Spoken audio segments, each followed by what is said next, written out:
दोस्तों, आज हम बात करने वाले हैं प्लेटो के बारे में कि प्लेटो कौन थे, उनके थॉट्स क्या थे, वो कहाँ से आए थे, कहाँ के रहने वाले थे, उन्होंने अपने कौन कौन से विचार दिए थे। इन सब के बारे में आज हम बात करेंगे। ठीक है, तो हम स्टार्ट करते हैं उनके जीवन परिचय से। चलिए, प्लेटो का जन्म कब हुआ था? उनका जन्म हुआ था 428 बिफोर क्राइस्ट। ठीक है, उनकी मृत्यु हुई थी 347 बिफोर क्राइस्ट, या फिर कहीं कहीं पे 48 भी लिखा होता है, बट कंफ्यूज मत होना। अगर एग्जाम में आता है ऐसा क्वेश्चन तो 47 पर ही टिक करना। ठीक है, क्योंकि वही है वैसे। और इनकी पिताजी का नाम था, इनके पिताजी का नाम था एरिस्टॉल।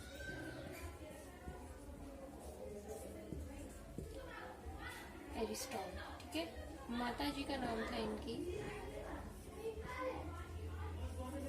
पेरिक्टियानी।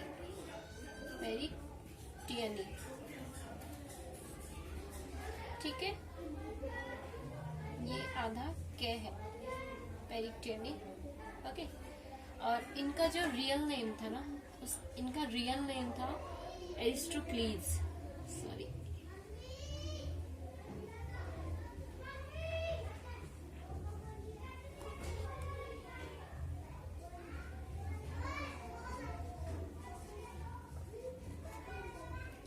एरिस्टोक्लीज इनका रियल नेम था। ठीक है, जिसका अरबी में मतलब होता है, अरबी में जिसका मतलब होता है अफलातून।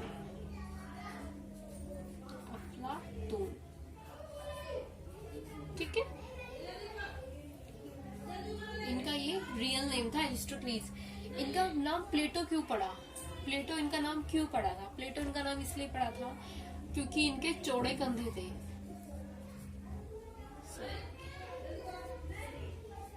क्योंकि इनके चौड़े कंधे होने के कारण इनका नाम प्लेटो पड़ा था। ठीक है,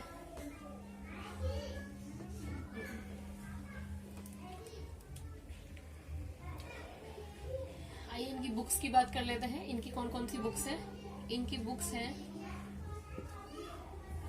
वैसे तो इन्होंने बहुत सारी बुक्स लिखी हैं, बट जो इनकी मेन जो 3 बुक है वो बहुत ज्यादा इम्पोर्टेंट है। फर्स्ट है इनकी रिपब्लिक। ठीक है, एंड सेकंड है इनकी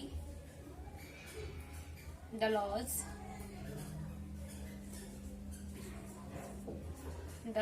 एंड थर्ड है इनकी द स्टेट्समैन।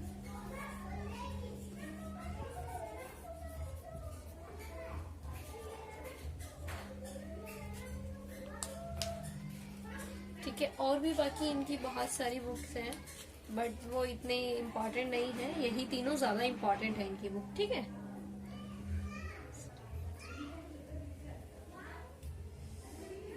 जी चलिए, अब हम इनकी जीवन परिचय के बारे में बात करते हैं। कैसे इनका कैसे इन्होंने विचार दिए, कैसे स्टार्टिंग हुई थी, क्या हुआ था इनकी लाइफ में, क्या टर्निंग पॉइंट था। ठीक है, उन सब के बारे में हम बात करते हैं। ठीक है, 20 साल के थे ये जब ये ओनली 20 इयर्स के थे, तो इन्होंने क्या किया था? इन्होंने सुकरात, इनके गुरु थे सुकरात। इन्होंने ये सुकरात के शिष्य बन चुके थे 20 साल की एज में। ठीक है, 20 साल की एज में ये सुकरात के शिष्य बन चुके थे, बट 399 बिफोर क्राइस्ट में इनके एक लाइफ में एक टर्निंग पॉइंट आता है। वो टर्निंग पॉइंट आता कैसे है वो मैं आपको बताती हूँ। होता ये है कि जो इनके गुरु जो होते हैं सुकरात, ठीक है, उन्होंने क्या किया था, जब यूनान में ना वहाँ पे 2 शहर ज्यादा थे प्रचलित, एक था एथेंस और एक था स्पार्टा। ठीक है, ये 2 एथेंस में होते, एथेंस और स्पार्टा मैं बताती हूँ आपको। यूनान है ये, यूनान, एक सेकेंड।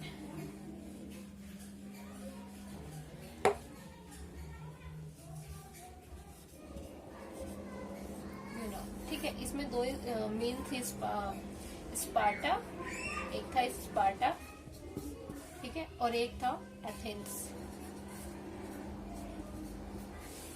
अब इनमें भी क्या था, इनमें भी ये था कि एथेंस में दी जाती थी वहां पे मानसिक शिक्षा, ठीक है,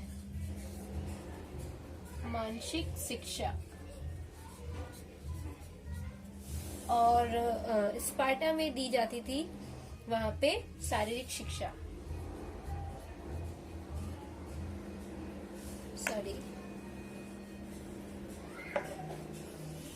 शारीरिक शिक्षा।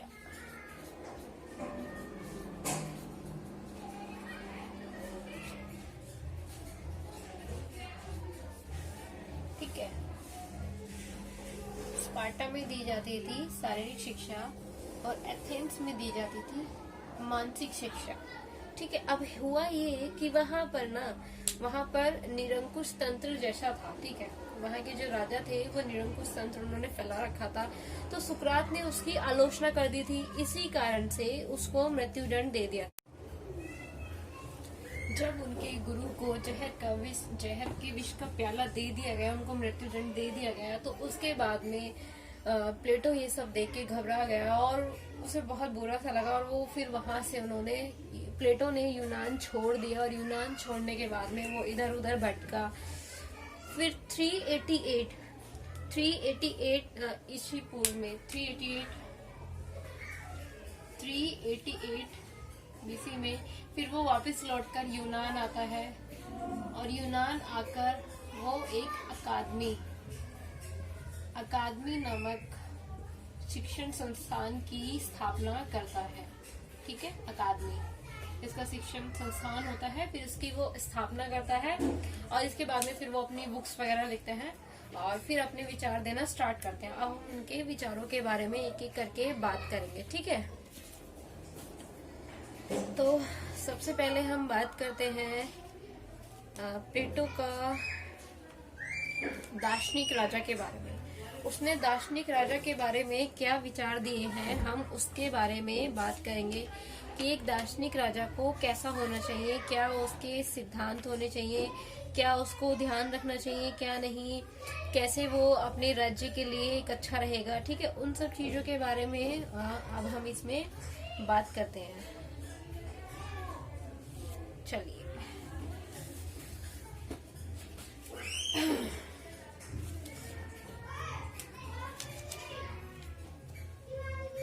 दार्शनिक राजा।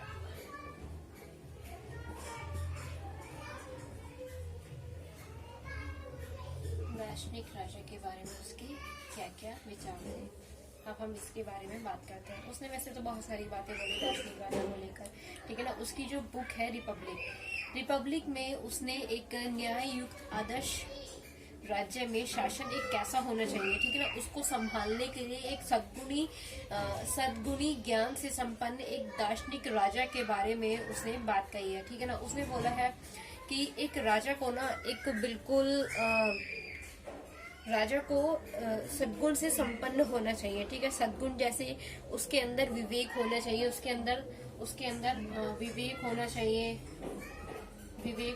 उसके अंदर संयम होना चाहिए। ठीक है, विवेक होना चाहिए, संयम होना चाहिए, और उसमें सत्य होना चाहिए, वो सत्य स्थापित करता हो। ठीक है, उसे हर चीज का ज्ञान होना चाहिए। ठीक है, ज्ञान के साथ साथ में उसको उसमें ईमानदारी, उसमें दयालुता होनी चाहिए आदि अच्छे सारे ऐसे अच्छे उसमें गुण होने चाहिए। ठीक है ना, ताकि वो अपने राज्य को अच्छे से चला सके, है ना। और उसमें बुरी चीजें नहीं होनी चाहिए, जैसे कि उसमें क्रोध, मोह, लोभ, इन सब चीजों से उसको दूर रहना चाहिए। ठीक है, ये सब बातें प्लेटो ने अपनी रिपब्लिक बुक में कही है एक राजा के बारे में। ठीक है, अब हम बात करते हैं कि उसका मानना था कि राजा जो होता है ना, उसको एक पढ़ा लिखा होना चाहिए। ठीक है ना, क्योंकि उसने देखा जब उसका जो गुरु था सुकरात, ठीक है ना, उसको कैसे मृत्यु दे दी गई। ठीक है, क्योंकि मृत्यु दे दी गई उसको, उसने सिर्फ इस बारे में ही कहा था कि हाँ भाई यहाँ पे निरंकुश तंत्र, उसकी सिर्फ उसने आलोचना की थी, इसी वजह से उसको जहर का प्याला पिला दिया गया था। ठीक है, तो उसका मानना यही था कि एक राजा को ना पढ़ा लिखा होना चाहिए ताकि वो फैसले सोच समझ के और अच्छे से भली भांति भाग कर दे सके। ठीक है, ये नहीं है कि हाँ भाई कुछ देखा और ऐसे ही बस अपना फैसला दे दिया, तो इस तरीके से नहीं होना चाहिए। इसलिए उसने राजा के लिए भी एक शिक्षा की लंबी पद्धति दी है, मतलब कि एक राजा को 50 साल तक पढ़ना चाहिए, फिर उसके बाद में ही वो राजा बन पाएगा। ठीक है, इसी तरीके से उसने एक राजा के बारे में बात कही है। चलिए नेक्स्ट अब हम बात करते हैं इसके राजा के जो शिक्षा सिद्धांत जो इन्होंने दिया था। अब हम इनके शिक्षा सिद्धांत के बारे में बात करेंगे, इन्होंने क्या क्या शिक्षा के बारे में बोला है। इसको हम रफ कर देते हैं।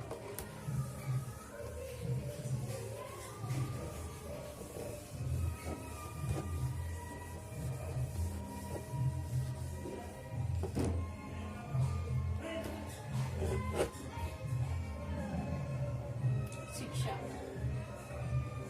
जो इनका शिक्षा का जो सिद्धांत है उसके बारे में हम बात करते हैं। शिक्षा का विचार कैसा था इनका शिक्षा का विचार कैसा था उसके बारे में हम बात करेंगे। ठीक है, उसके बारे में क्या बोलते हैं। देखिए, अब इन्होंने क्या है ना, शिक्षा स्त्री और पुरुष दोनों के लिए बोली थी कि स्त्री और पुरुष दोनों के लिए इन्होंने शिक्षा को माना था कि हाँ भाई दोनों के लिए शिक्षा बहुत जरूरी है, इन्होंने ये बोला था। ठीक है, और जो शिक्षा के जो विचार थे ना, ये एथेंस से प्रभावित, ये एथेंस व स्पार्टा दोनों से, एथेंस व स्पार्टा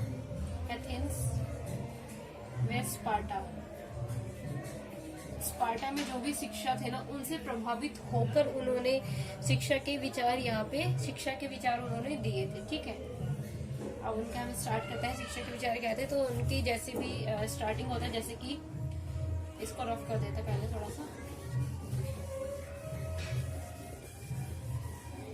अब यहाँ से स्टार्ट करते। ठीक है, 0 से लेके 10 तक उन्होंने बोला था शारीरिक शिक्षा के लिए।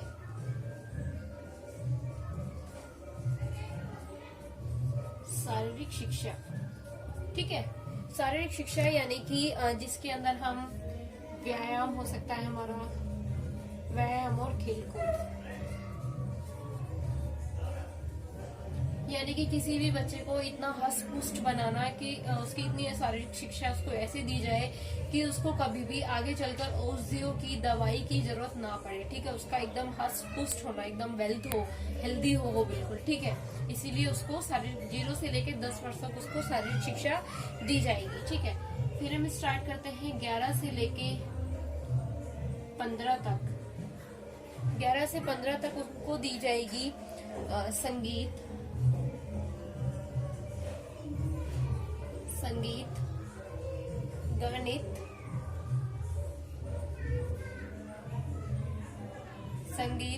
गणित,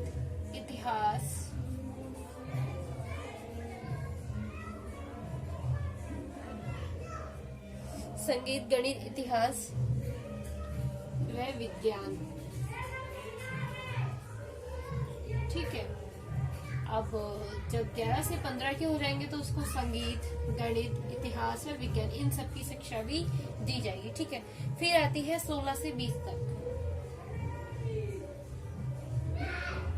अब इसके अंदर उनका थोड़ा मतलब उनका बुद्धि का विकास हो, इसलिए गणित, ठीक है, इतिहास यानी कि उनको अपने इतिहास से परिचित करवाया जाए कि हाँ भाई हमारा पहले क्या था क्या नहीं था, इन सब चीजों के बारे में उनको ज्ञान दिया जाएगा। ठीक है, फिर 16 से 20 तक लेकर उनको दी जाएगी नैतिक शिक्षा, मॉरल वैल्यूज। ठीक है, अच्छे बुरे की पहचान क्या होती है, क्या है अच्छा बुरा क्या है, सब कुछ चीजें तो उनको नैतिक शिक्षा दी जाएगी हमारा 16 से लेके 20 तक। ठीक है, इसके बाद होता है हमारा एक राजा बनने के लिए प्लेटो ने 3 टेस्ट निर्धारित किए थे कि हाँ भाई 3 टेस्ट जो भी क्लियर करेगा वही अंत में जाकर राजा बनेगा। ठीक है, तो इस स्टेज में जब ये तीनों शिक्षा हमारी कंप्लीट हो जाती है तब हमारा होता है पहला टेस्ट। ठीक है, अभी हम उसके बारे में बात करते हैं। हमारा फर्स्ट टेस्ट होता है हमारा अब जाकर। ठीक है, फर्स्ट टेस्ट होता है। अब उसमें क्या होता है कि जब 20 साल का हो जाता है ना, 20 साल का, 20 साल में फर्स्ट टेस्ट होता है, ठीक है। अब इसमें जो भी पास हो जाता है फर्स्ट टेस्ट में जो भी पास हो जाता है वो जाता है उच्च शिक्षा के लिए, हायर एजुकेशन के लिए, ठीक है। उच्च शिक्षा के लिए वो जाता है। और जो फेल हो जाता है वो वापस व्यापारी वर्ग में चला जाता है, यानी कि अपना खेती फसल मजदूरी जो भी करने के लिए वो वापस उस कैटेगरी में चला जाता है, ठीक है। फिर नेक्स्ट हमारा स्टार्ट होता है उच्च शिक्षा के लिए। उच्च शिक्षा जो चलती है हमारी, वो चलती है हमारी 21 से लेकर 30 तक। 21 से लेकर 30 तक उच्च शिक्षा दी जाती है, ठीक है। उच्च शिक्षा उच्च कोटि की शिक्षा दी जाती है, यानी कि उसमें उच्च कोटि की शिक्षा दी जाती है उसमें, जिसमें उच्च कोटि की शिक्षा दी जाती है, ठीक है ना। इसमें क्या करा जाता है, इसमें 3 चीज होते हैं कि मानसिक, चारित्रिक और शारीरिक।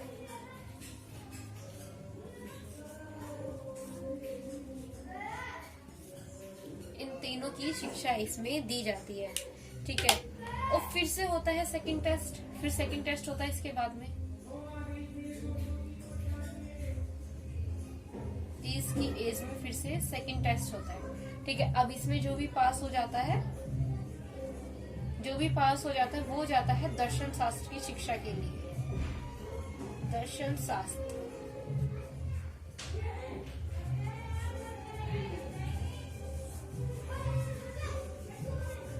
दर्शन शास्त्र की शिक्षा के लिए फिर उसको भेज दिया जाता है। और जो फेल हो जाता है उसको भेज दिया जाता है सैनिक वर्ग में, ठीक है।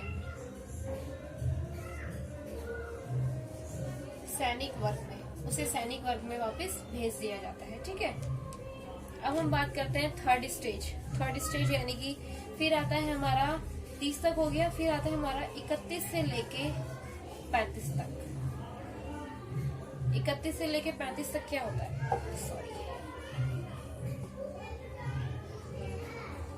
31 से लेके 35 तक, 31 से 35 तक फिर उसको दर्शन शास्त्र की शिक्षा दी जाती है।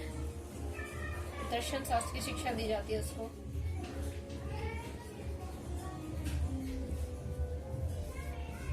दर्शन शास्त्र की शिक्षा यानी कि द्वंद्ववाद, ठीक है, तर्क विद्या, इन सब से उसको परिचित किया जाता है, ठीक है। द्वंद्ववाद यानी कि तर्क विद्या, द्वंद्ववाद, तर्क विद्या,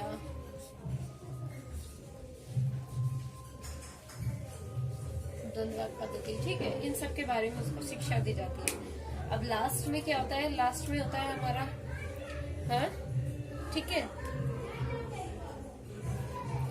अब 31 से 35 हो गया हमारा, 31 से 35 हो गया।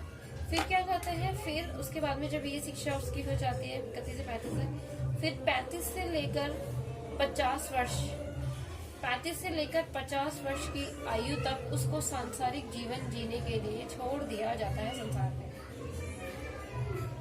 सांसारिक, ठीक है, सांसारिक जीवन जीने के लिए उसे छोड़ दिया जाता है। सांसारिक जीवन जीने के लिए उसे संसार में छोड़ दिया जाता है कि वहां पर फिर उसको देखना होता है कि हाँ भाई हमारे राज्य में क्या चल रहा है, अच्छा बुरा, वो सब चीजों को ऑब्जर्व करता है, ठीक है।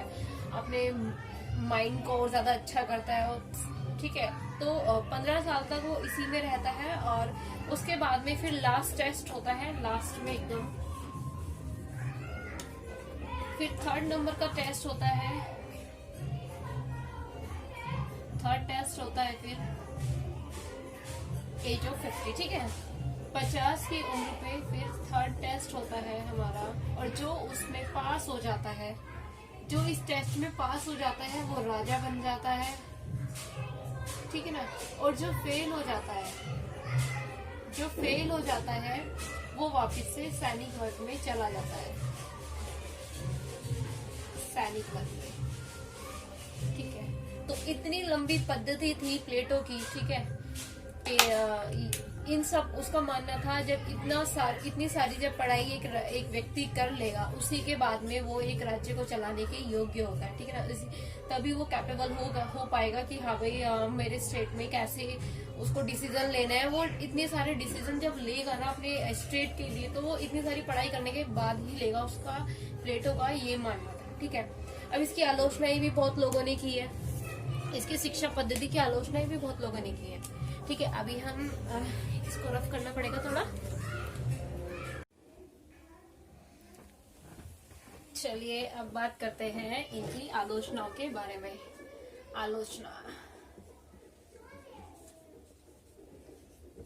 इनकी आलोचनाएं किस किस आधार पर इनकी आलोचनाएं की गई हैं, ठीक है। अब इनके बारे में बात करते हैं।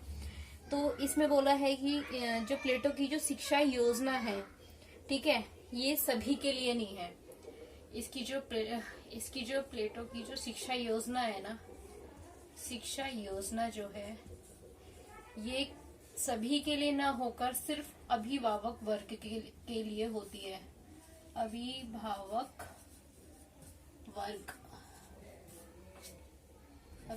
वर्ग, ठीक है, सिर्फ इनके लिए होती है, सिर्फ इसकी शिक्षा योजना। अभिभावक वर्ग के अंदर कौन आता है, जैसे कि सैनिक वर्ग प्लस जो दार्शनिक वर्ग,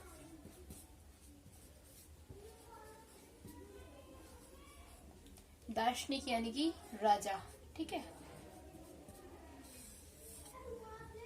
सैनिक और दार्शनिक, ठीक है, इनसे मिलकर बनता है अभिभावक वर्ग। यानी कि जो उसकी जो शिक्षा की जो योजना है, ठीक है ना, ये सिर्फ सैनिक वर्ग के लिए है। इसके स्त्री पुरुष जो इसमें सैनिक वर्ग में जो स्त्री पुरुष आएंगे और दार्शनिक राजा में जो स्त्री पुरुष आएंगे, ठीक है ना, वही उन्हीं के लिए सिर्फ ये शिक्षा योजना है। बाकी जो मजदूर लोग होते हैं, व्यापारी वर्ग होता है, उनके लिए शिक्षा की योजना नहीं है, ठीक है। दूसरी बात की इसमें है, ये एक बहुत ज्यादा सेकंड बोले तो बहुत ज्यादा लंबी है, बहुत ज्यादा लंबी, यानी कि 50 साल तक कौन पढ़ेगा, 50 साल तक, ठीक है, 50 साल तक खर्चीली भी बहुत है, यानी कि बहुत पैसा भी लगता है पढ़ने में, खर्चीली भी बहुत है, ठीक है। और थर्ड है कि जो इसकी जो प्लेटो की जो शिक्षा है ना, वो सैद्धांतिक ज्यादा है,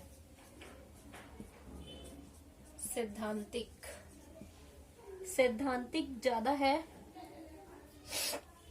सैद्धांतिक ज्यादा है ये, ठीक है, और व्यवहारिक कम है।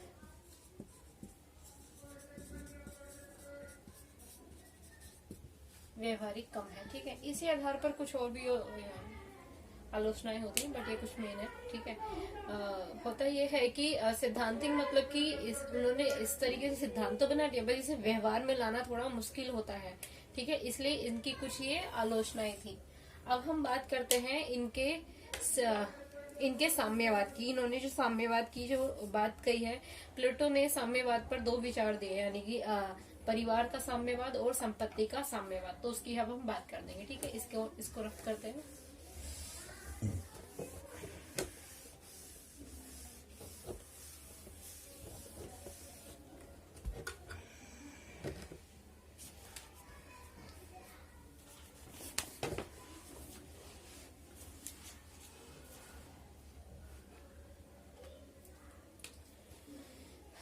साम्यवाद के बारे में बात करेंगे हम।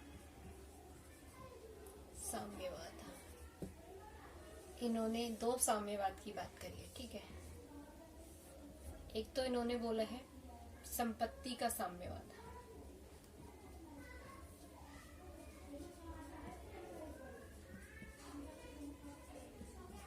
दूसरा इन्होंने बोला है परिवार का साम्यवाद।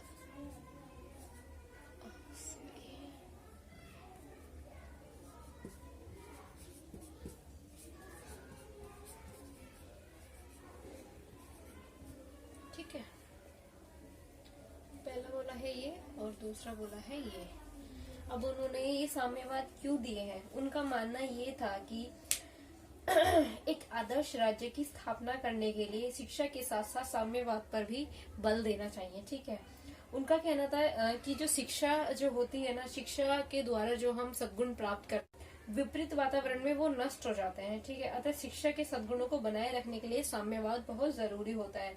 तो प्लेटो राजा और सैनिकों के लिए सामूहिक रूप से राज्य के अभिभावक शब्द का प्रयोग करता है। ठीक है, और तो इन दो वर्गों के लिए, इन्हीं दो वर्गों के लिए वो साम्यवाद को लेकर आता है। ठीक है ना, उसके बारे में बात करता है कि अभिभावक, और ये साम्यवाद होता है हमारा अभिभावक वर्ग के लिए। ठीक है, अभिभावक वर्ग के लिए, अभिभावक वर्ग, इसके लिए ये साम्यवाद की बात करता है। ठीक है, तो हम संपत्ति के साम्यवाद की बात करते हैं। इसमें वो क्या कहता है? इसमें वो बोलता है कि किसी भी राजा के पास ना केवल उतनी ही संपत्ति रहेगी जितनी कि उसके लिए जीवन यापन करने के लिए उसको बहुत ज्यादा जरूरी होती है। ठीक है, उनके पास, वो बोलता है कि उनके पास कोई घर नहीं होगा, उनके पास कोई भंडार नहीं होगा, उनके पास भी बिल्कुल भी मतलब पैसे उनके पास बिल्कुल भी इकट्ठे नहीं होंगे। ठीक है ना, उनके पास सोना चांदी नहीं होगा, ये सब चीजें उनके पास नहीं होगी। ठीक है ना, प्लेटो संपत्ति विषयक साम्यवाद को निम्न आधार पे समर्थन करता है कि उसका मानना होता है कि प्लेटो के अनुसार संपत्ति अगर व्यक्ति में ना भोग की प्रवृत्ति बढ़ा देती है, यानी कि अगर किसी राजा के पास संपत्ति होगी, ठीक है, तो उसको ना लालच रहेगा कि मुझे ज्यादा से ज्यादा जमीन मेरे पास है, ज्यादा से ज्यादा पैसा मेरे पास आए, तो राज्य की तरफ ध्यान न देकर वो इन्हीं सब चीजों की तरफ ध्यान देता रहेगा। इसलिए प्लेटो संपत्ति के साम्यवाद की बात करता है। ठीक है जी, ठीक है, तो अब हम बात करते हैं इसकी, परिवार का साम्यवाद क्या होता है।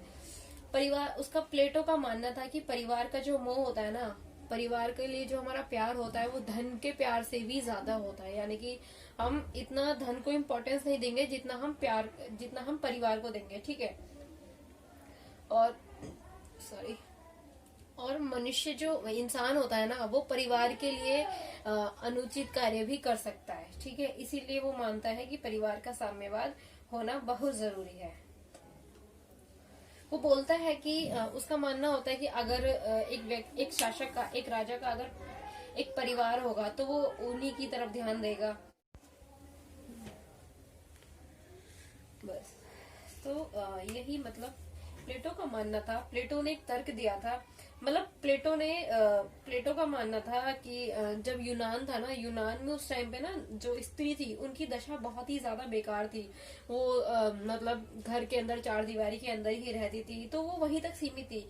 तो प्लेटो की मान्यता थी कि नारी जाति के उत्थान के लिए उनका कार्य क्षेत्र अधिक व्यापक और विस्तृत होना चाहिए, और ये तभी हो पाएगा जब परिवार अथवा विवाह व्यवस्था को समाप्त कर दिया जाएगा। ठीक है, जब परिवार नहीं रहेगा और विवाह नहीं होगा तो इन सब से ऊपर अपना ध्यान जो है इन सब में लगा पाएंगे और इस सब क्षेत्र में इन क्षेत्रों में आगे बढ़ेंगे। ठीक है, तो प्लेटो स्त्री और पुरुषों में कोई आधारभूत भेद स्वीकार नहीं करता इसलिए। ठीक है, और जो परिवार का जो साम्यवाद है वो इस आधार पे करता है प्लेटो। वो बोलता है कि स्त्रियां जो है ना, सभी मुक्त स्त्रियां भी मुक्त होकर प्रशासन में भाग ले सकेंगी, परिवारों में संघर्ष का जो होगा वो अंत खत्म हो जाएगा। ठीक है, राज्य में एकता की वृद्धि होगी, अभिभावक परिवारों को पारिवारिक कार्यों से स्वतंत्र होकर राज्य के लिए कार्य कर सकेंगे, अतः इससे अभिभावक वर्ग की कार्य क्षमता में वृद्धि होगी। यानी कि जब उनका परिवार ही नहीं रहेगा तो उनको परिवार के प्रति लोभ भी नहीं होगा। प्लेटो का कहना था कि कोई भी किसी से मतलब शादी नहीं होनी चाहिए, जो बच्चे होंगे वो सभी के बच्चे होंगे। ठीक है, जो स्त्री पुरुष होंगे वो सामूहिक रूप में रहेंगे वहां पे। ठीक है, सामूहिक रूप में वो एक दूसरे के प्रति होंगे। यही उनका परिवार का साम्यवाद था। ठीक है,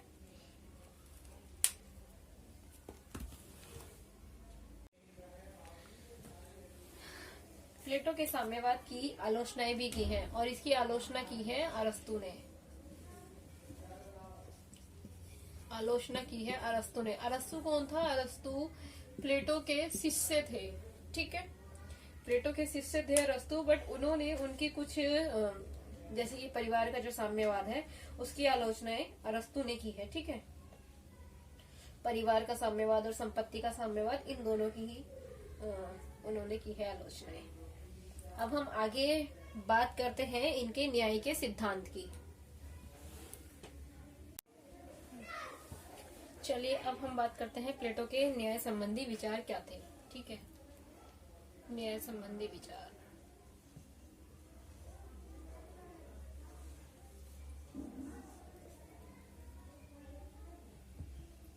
न्याय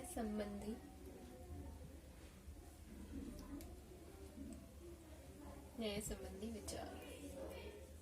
अब हम बात करेंगे इनके बारे में। ठीक है, उसका न्याय संबंधी विचार क्या था। यूनान में ना उस टाइम पे तीन जो सिद्धांत चल रहे थे न्याय के। पहला था एक परंपरावादी सिद्धांत,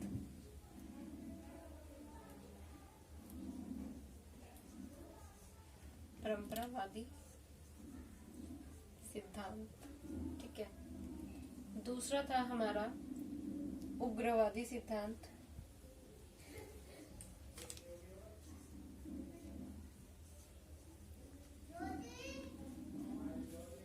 और तीसरा था हमारा व्यवहारवादी सिद्धांत।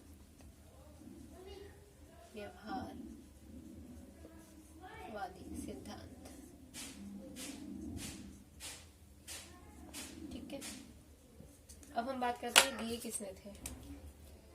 परंपरावादी सिद्धांत दिया था सिफालस ने।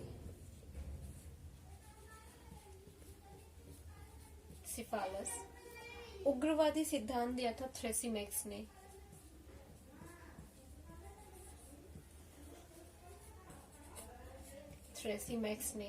ठीक है, और व्यवहारवादी सिद्धांत दिया था ग्लाउकन। ठीक है,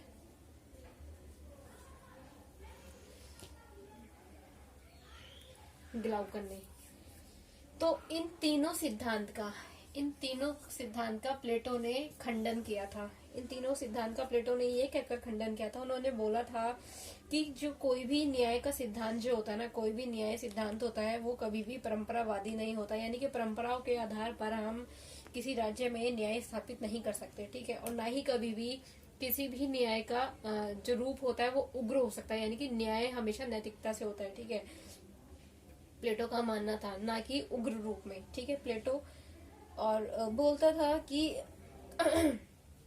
कि प्लेटो के अनुसार जो न्याय की अवधारणा थी ना वो नैतिकता से संबंधित थी, और नैतिकता में उग्र विचारों का कोई भी स्थान नहीं होता। इसलिए प्लेटो ने न्याय के संबंध में ग्लाउकन के व्यवहारिक सिद्धांत के स्थान पर आदर्शात्मक सिद्धांत को स्वीकार किया है। ठीक है, और जो प्लेटो मानता था कि जो न्याय है ना मानव आत्मा से संबंधित होता है। यानी कि मानव के आत्मा में ना तीन गुण बताए उसने। ठीक है, 3 तत्व बताए हैं मानव आत्मा में, बुद्धि, शौर्य और तृष्णा। जब ये तीनों उचित अनुपात में मिलते हैं ना तभी न्याय की स्थापना होती है। और जो प्लेटो का जो न्याय संबंधी जो न्याय है, प्लेटो का जो न्याय है ना, ये हमारा श्रम विभाजन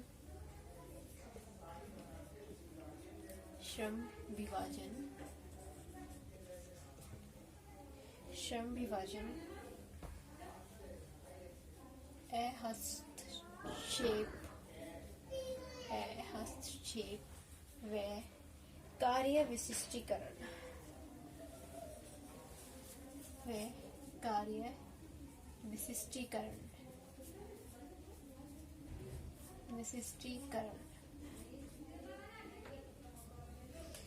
कार्य विशिष्टीकरण। एक सेकंड, थोड़ा सा गलत हो गया यहाँ पे।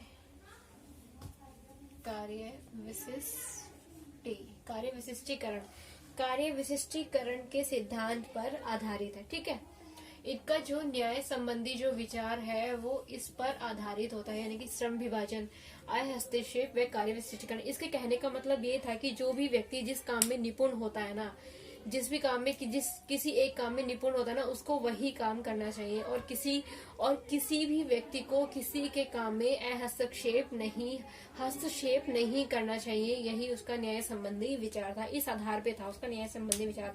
अब जो प्लेटो जो है ना वो कहता था कि उसने ना चार तत्व बताए थे, 4 तत्व बताए थे उसने, सॉरी 3 तत्व बताए थे उसने आत्मा के। अब 3 तत्व कौन कौन से थे, अब हम बात करते हैं 3 तत्व कौन कौन से थे। 3 तत्व उसने बताए थे, 3 तत्व बताए थे, दोबारा से बात करते हैं। इच्छा या तृष्णा, इच्छा या तृष्णा, ठीक है। सेकंड बताया था उसने भावना या मनोवेग, भावना या मनोवेग, मनोवेग। एंड थर्ड बताया था उसने दार्शनिक या बुद्धिजीवी,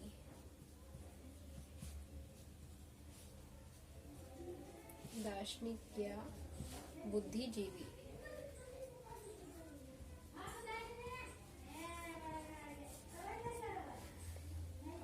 ठीक है। और एक से, ठीक है। अब उसने बोला इनके लिए उसने गुण भी बताए कि किसमें क्या गुण होता है, ठीक है, और वर्ग भी बताए थे उसने। अब हमारा वर्ग की हम बात करते हैं तो किस पे क्या होता है, जैसे कि इच्छा या तृष्णा वो कौन से वर्ग में होता है, वो होता है हमारा व्यापारी वर्ग में, व्यापारी, व्यापारी वर्ग, यानी कि आम लोग जो होते हैं उनमें इच्छा होती है ना कि हाँ भाई हमारे पास इतना पैसा होता तो हम ये काम करते हैं, हम ऐसे कर ले, हम वैसे कर ले, सारी बहुत सारी इच्छाएं होती है, ठीक है। तो वो क्या होता है हमारा व्यापारी वर्ग, व्यापारी या फिर औद्योगिक या फिर उत्पादक वर्ग भी कह सकते हैं, ठीक है, उत्पादक वर्ग। भावना या मनोवेग किसमें होगी कि कुछ करने की भावना, जैसे सैनिक होते हैं उनमें भावना होती है ना अपने देश के लिए कुछ करने की भावना, तो ये सारी भावना जो होती है किसमें होती है, सैनिक वर्ग में, सैनिक वर्ग, ठीक है। दार्शनिक या बुद्धिजीवी, अब दार्शनिक कौन होगा, जिसने शिक्षा ग्रहण की है, ठीक है। बुद्धिजीवी जिसमें ज्ञान है, जिसमें ज्ञान बहुत अच्छे से है, ठीक है। तो ये क्या है, दार्शनिक यानी कि राजा, ठीक है। अब इनके लिए उन्होंने कुछ सद्गुण भी बताए हैं, सद्गुण यानी कि कुछ गुण होते हैं, प्लेटो ने कुछ गुणों की भी बात की है, अब हम उनकी बात कर लेते हैं।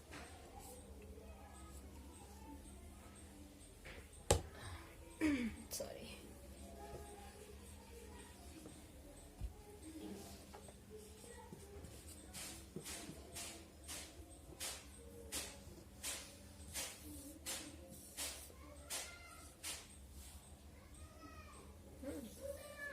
ठीक है।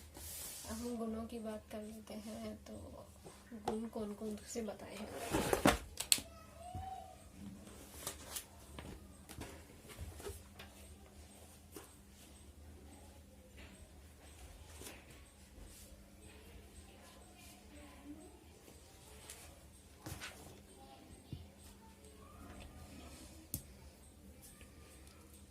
तो गुण उन्होंने बताया है, जो ये होता है ना इच्छा या तृष्णा वाला, उसके पास में होता है संयम का गुण, यानी कि उन्हें बहुत ज्यादा सब्र करना पड़ता है हर चीज के लिए, उनके पास धैर्य होना चाहिए कि हाँ भाई ये सब चीजें हैं मिल जाएंगी। तो उनके पास अगर उनके पास इच्छाएं होती है ना, तो उनके पास इच्छाओं को रोकने के लिए एक संयम का गुण भी होता है, बेसब्री को रोकने के लिए एक संयम का गुण भी होता है, ठीक है, ये गुण होता है। और जो सैनिक वर्ग होता है उसके पास एक गुण होता है साहस का, यानी कि उनमें साहस होता है ना अपने देश के लिए लड़ने का, अपने जीवन को हमेशा मृत्यु के लिए, अपने जीवन को हमेशा मृत्यु के लिए त्यागने के लिए उनके पास इन सब के लिए साहस होना बहुत जरूरी होता है, ठीक है। तो उनके पास साहस का ये गुण होता है, ठीक है। और तीसरा होता है दार्शनिक वर्ग या बुद्धिजीवी वर्ग, उनके पास होता है सद्गुण, उनके पास कौन सा गुण होता है, उनके पास होता है सद्गुण, यानी कि सद्गुण का मतलब मैंने बताया था, सद्गुण का मतलब होता है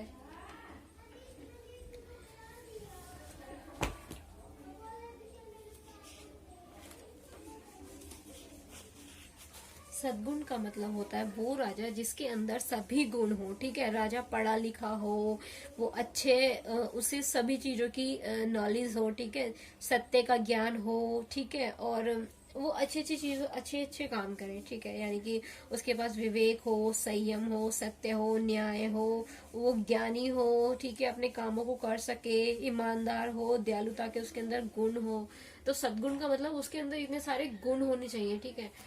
और फिर प्लेटो कहता है जब ये तीनों चीज आपस में मिल जाती हैं और एक उचित अनुपात पे, ठीक है, तो तभी वहां पर न्याय स्थापित होता है।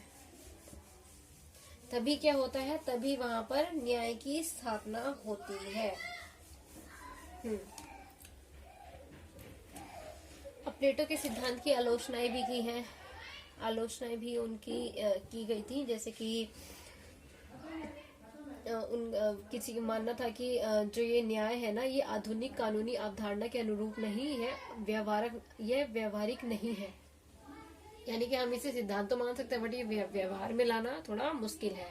ठीक है, प्लेटो का सिद्धांत व्यक्ति के कर्तव्य पर बल देता है, परंतु व्यक्ति के अधिकारों की पूर्ण अपेक्षा करता है। यानी कि उनको ये तो बताता है कि तुमको राज्य के लिए क्या करना चाहिए, ठीक है, तुमको राज्य के लिए ये काम करना चाहिए, पर राज्य को एक व्यक्ति के प्रति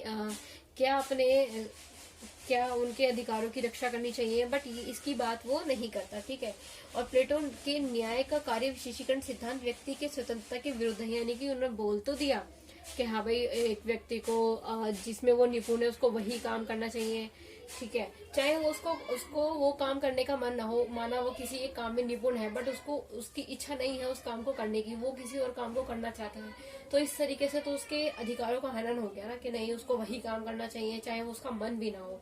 तो इसलिए कुछ इस तरह के आधारों पर उसकी आलोचनाएं की गई हैं। ठीक है, आगे हम बात करेंगे इसके दूसरे सिद्धांत की।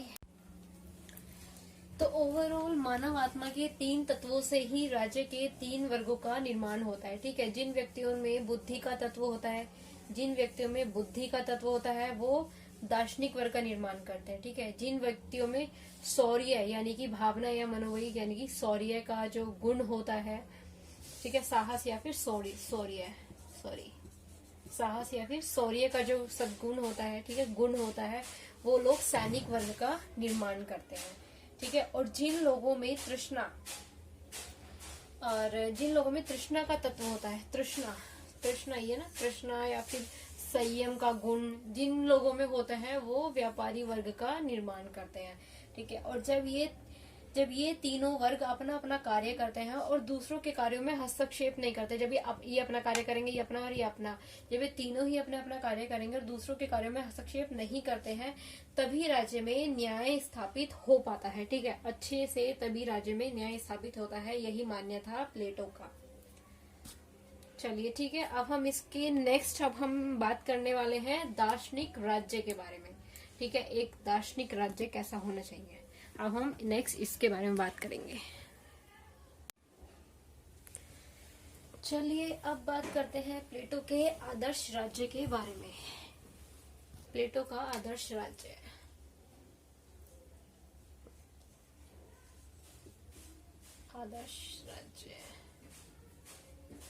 आदर्श राज्य कह लीजिए या फिर काल्पनिक,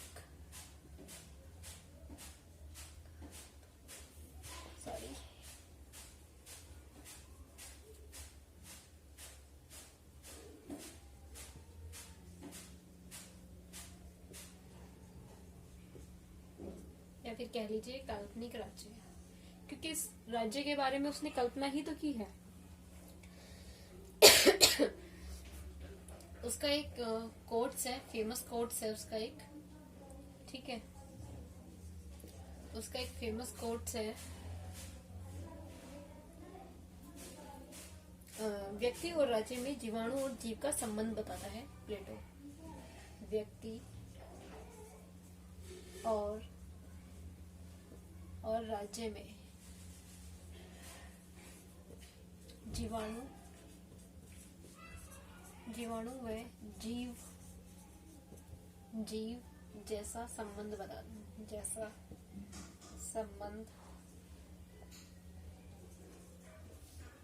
होता है, ये प्लेटो का मानना है।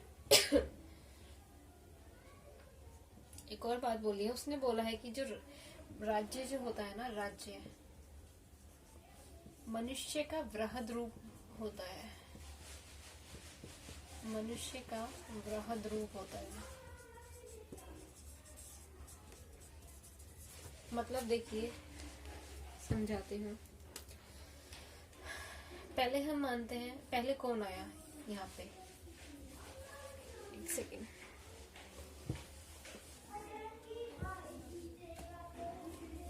पहले हम बोलेंगे मनुष्य।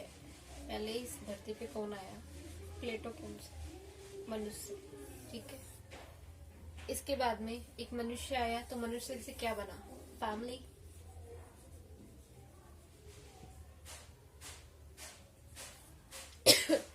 फैमिली से क्या बना फिर,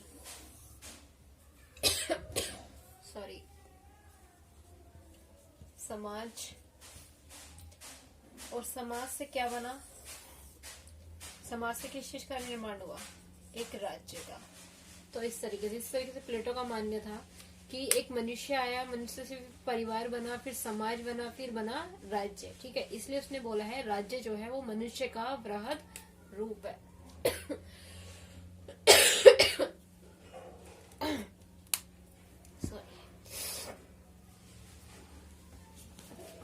हाँ जी, तो अब आगे चलते हैं कि प्लेटो राज्य के बारे में, उसके आदर्श राज्य के बारे में उसके क्या विचार है।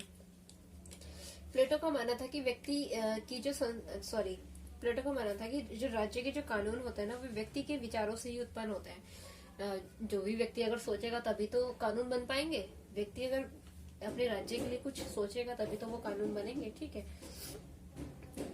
उत्पन्न होते हैं। न्याय उनके विचार से ही उद्भूत है, ठीक है। ये विचार ही विधि संहिताओं और न्यायालयों के रूप में मूर्तिमान होते हैं। प्लेटो ने मनुष्य की आत्मा में 3 तत्व बताए थे, ज्ञान बताया था, शौर्य बताया था और तृष्णा बताया था, ठीक है ना। तो इनके कार्य तथा निहित गुणों अथवा विशेषताओं के आधार पर ही इन्हें राज्य के लिए महत्वपूर्ण बताया गया है, इन तीनों चीजों को, ठीक है। ये तीनों चीजों ही जब आपस में मिलती हैं तभी न्याय स्थापित होता है, और जब न्याय स्थापित होता है तभी एक आदर्श राज्य की स्थापना होती है, ठीक है। प्लेटो का मानना ये था। तो अब फिर प्लेटो बोलता है कि राज्य को उत्पन्न करने में ना 3 तत्व सहायक होते हैं। एक राज्य को उत्पन्न करने में 3 तत्व सहायक होते हैं। 3 तत्व उसने बात करी है, 3 तत्वों की। पहला तत्व बोलता है वो आर्थिक तत्व।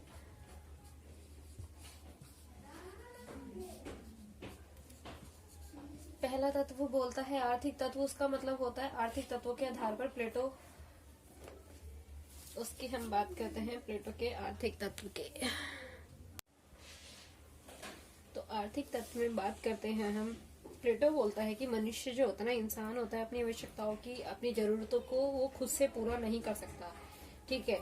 अब वो खुद से पूरा नहीं कर पाता है तो इससे क्या होता है, समाज में श्रम विभाजन बढ़ता है, ठीक है। कार्यों का विशेषीकरण उत्पन्न हो जाता है, इससे आर्थिक संघों का निर्माण होता है तथा एक व्यक्ति एक कार्य का सिद्धांत व्यापक हो जाता है। सेवाओं के आदान प्रदान से सबकी आवश्यकताओं की पूर्ति हो पाती है, ठीक है ना। तो यही मानना था कि प्लेटो के अनुसार आदर्श राज्य की स्थापना के लिए आवश्यकताओं की सर्वोत्तम तुष्टि और सेवाओं का समुचित आदान प्रदान होना बहुत जरूरी है, ठीक है। एक इंसान एक काम करेगा, ठीक है, उससे क्या होगा, एक संघ का निर्माण होगा, ठीक है ना। फिर आर्थिक संघ बनेंगे, यानी कि उत्पादक वर्ग का जन्म होगा, और उत्पादक वर्ग का जन्म होगा तो वो बहुत ही ज्यादा हेल्पफुल होता है एक राज्य निर्माण के लिए, ठीक है। वो बहुत जरूरी होता है ताकि हमारी जो आवश्यकताएं होती है उनकी पूर्ति होती रहे और सेवाओं का आदान प्रदान होता रहे, जिससे कि एक राज्य अच्छी भली भांति चल सके।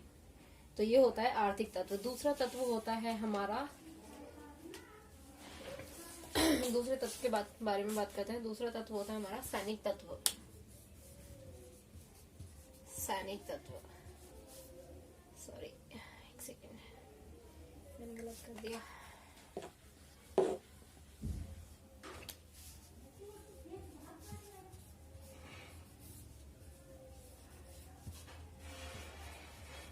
सैनिक तत्व, सैनिक तत्व में क्या होता है कि जो सैनिक तत्व होता है ना, ये भी राज्य के लिए बहुत ज्यादा ही जरूरी होता है। यानी कि जैसे कि अब हम मान लें कि आवश्यकताओं, जैसे कि उत्पादक वर्ग आया, ठीक है, आवश्यकता में वृद्धि होगी तो उसके साथ साथ क्या होगा कि राज्य को जमीन भी चाहिए होगी, अब भूभाग की आवश्यकता पड़ेगी, ठीक है। अगर हम जमीनों को हथियाने के लिए सोचे तो क्या हो जाएगा कि युद्ध अनिवार्य हो जाएगा। यानी कि अगर जमीन हमारे पास कहाँ से आएगी, हमें दूसरे राज्य पे अपना क्या करना पड़ेगा, युद्ध करना पड़ेगा, जिससे क्या होगा, तो युद्ध हो सकता है, ठीक है ना। अब युद्ध अगर हो सकता है तो ऐसी स्थिति को रोकने के लिए, ऐसी स्थिति पैदा ना हो, इसके लिए हमें क्या करना पड़ेगा, ऐसी स्थिति के लिए क्या होगा कि सैनिक वर्ग का उदय होगा, यानी कि सैनिक आएंगे, ठीक है, जिनमें साहस सूरवीरता होगी, इस तरीके से सैनिक वर्ग का उदय होगा। तो ये हमारा सैनिक तत्व तो दूसरा होता है। तीसरा उसने बताया है हमारा दार्शनिक तत्व। तीसरा बताया है दार्शनिक तत्व।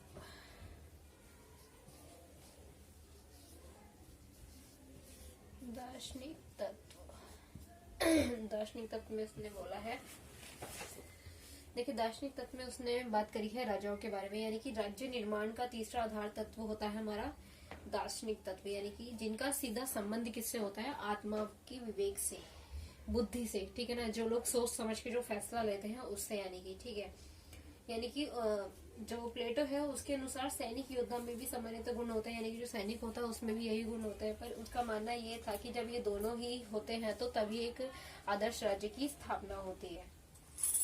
इसीलिए उसने दार्शनिक तत्व की बात कही है। प्लेटो का कहना है कि राज्य तभी आदर्श स्वरूप ग्रहण कर सकता है जब राज्य का जो शासक होगा ना वो ज्ञानी होगा, ठीक है, ज्ञानी होगा और बिना किसी स्वार्थ के वो अपने राज्य के लिए पूरा क्या कहते हैं उसको, अपने राज्य के लिए पूरा डेडिकेटेड होगा, अपने राज्य के लिए पूरा डेडिकेटेड होगा, ठीक है। चलो ये सारे हो गए, उसके विचारों की बात हो गई। अब हम कुछ और बातें करते हैं। चलिए दोस्तों, अब हम बात करते हैं उनके कुछ फेमस कोट्स के लिए, ठीक है, उनके बारे में जिन्होंने कुछ विचारकों ने कुछ बातें बोली है, उनके बारे में अब हम बात करने वाले हैं। जैसे कि पहले है हमारे रूसो ने बोला है, रिपब्लिक जो है उनकी जो बुक थी उसके बारे में बोला है कि रिपब्लिक राजनीति विज्ञान की नहीं अपितु शिक्षा पर लिखे गए ग्रंथों में सबसे सुंदर प्रबंध है, ठीक है, ये रूसो ने बोला है उनकी बुक रिपब्लिक के लिए, ठीक है। अब अर्निस्ट बार्कर थे एक हमारे फिलोसोफर, उन्होंने बोला कि रिपब्लिक संपूर्ण मानव दर्शन है, ठीक है। नेक्स्ट आते हैं हमारे मैक्सी, उन्होंने बोला प्लेटो को, उन्होंने बोला है प्लेटो प्रथम आधुनिक साम्यवादी है, ठीक है। ऐसे ही कार्ल पॉपर है, उन्होंने बोला है जो प्लेटो है उनके विचारों को देखकर उन्होंने बोला है कार्ल पॉपर ने प्लेटो को, जो प्लेटो है ना वो फांसीवादी है, ठीक है। ऐसे ही एक आते हैं हमारे इमर्सन ने बोला है जो प्लेटो दर्शन है, प्लेटो दर्शन तथा दर्शन प्लेटो है, यानी कि जो प्लेटो का जो दर्शन है ना वही प्लेटो है, ठीक है। उन्होंने इस तरीके की बातें कही हैं, ठीक है। आगे हम एक चीज मैं बताना भूल गई थी, इसको मैं रफ कर देती हूँ। अब आगे हम पढ़ते हैं।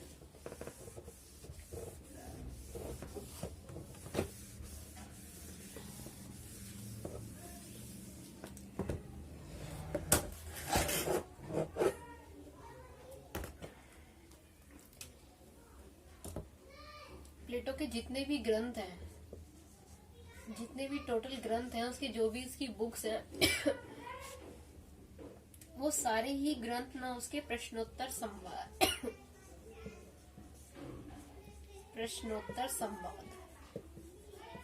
या फिर द्वंदात्मक पद्धति, द्वंदात्मक, ठीक है,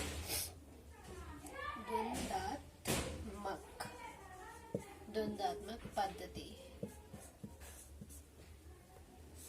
उसके सारे ग्रंथ, प्लेटो के सारे ग्रंथ प्रश्नोत्तर संवाद या फिर द्वंदात्मक पद्धति में लिखे गए हैं, ठीक है। अब ये आप पूछोगे द्वंदात्मक पद्धति क्या होती है, इसका क्या मतलब होता है। द्वंदात्मक पद्धति एक ऐसी पद्धति होती है जिसके द्वारा हम सत्य तक पहुंचने का प्रयास करते हैं, ठीक है। इसमें क्या करते हैं, हम प्रश्न करते रहते हैं एक दूसरे से, ठीक है, प्रश्न करेंगे, प्रश्न करके हम लास्ट तक हम ऐसे बात पर पहुंचेंगे, इसके प्रश्न पूछ कर ही हम लास्ट में हम एक फाइनल आंसर निकालेंगे, ठीक है। यही होता है द्वंदात्मक पद्धति, यानी कि सत्य तक पहुंचना लास्ट में, ठीक है जी। और इसकी प्लेटो की अध्ययन पद्धति कौन कौन सी थी, इसके बारे में बात करते हैं हम। अध्ययन पद्धति उनकी कौन कौन सी, उन्होंने अध्ययन पद्धति अपनाई थी, ठीक है। देखिए उनकी अध्ययन पद्धति के बारे में मैं बताती हूँ।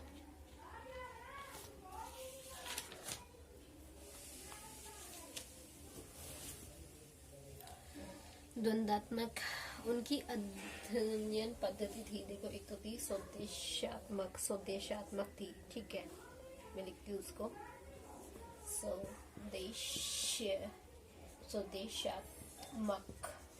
स्वदेशात्मक, ठीक है। सेकंड थी उनकी अध्यात्मक भी थी,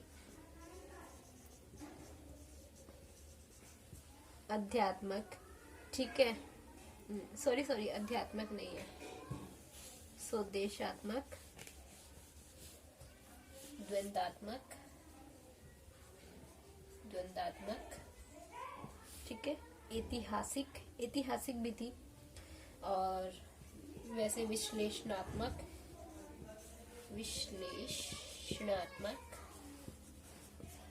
स्वदेशात्मक, द्वंद्वात्मक, विश्लेषणात्मक, ठीक है। ये कुछ उनकी पद्धति थी जिनमें उन्होंने अपने विचारों को दिया था, जो भी उनके मतलब बुक्स वगैरह थी, जो उसी में इनकी लिखी गई है, ठीक है। अब हम एक और चीज थी, पहली बार जो द्वंद्वात्मक शैली यूज की थी लिखित में, इन्होंने लिखित में पहली बार यूज की थी। वैसे तो द्वंद्वात्मक पद्धति सुकरात ने भी यूज की थी, क्योंकि सुकरात कौन थे, इनके गुरु थे, तो उन्होंने द्वंद्वात्मक पद्धति यूज की थी, बट उन्होंने कोई भी अपना ग्रंथ नहीं लिखा था। इसलिए पहली बार लिखित में द्वंद्वात्मक शैली का यूज पहली बार प्लेटो ने किया था, ठीक है। यही हमारा समाप्त होता है आज का टॉपिक प्लेटो, और तो ऐसा इसमें कुछ पता नहीं है, ठीक है। अब मैं नेक्स्ट टाइम में लेकर आ रही हूँ प्लेटो से जुड़े जितने भी हमारे प्रीवियस ईयर के क्वेश्चंस हैं, ठीक है। नेक्स्ट वीडियो में मैं इससे जुड़े सारे अपने क्वेश्चंस लेकर आऊंगी, ठीक है। तो आप पढ़िए, देखते रहिए हमारी वीडियो आगे भी। Thank you.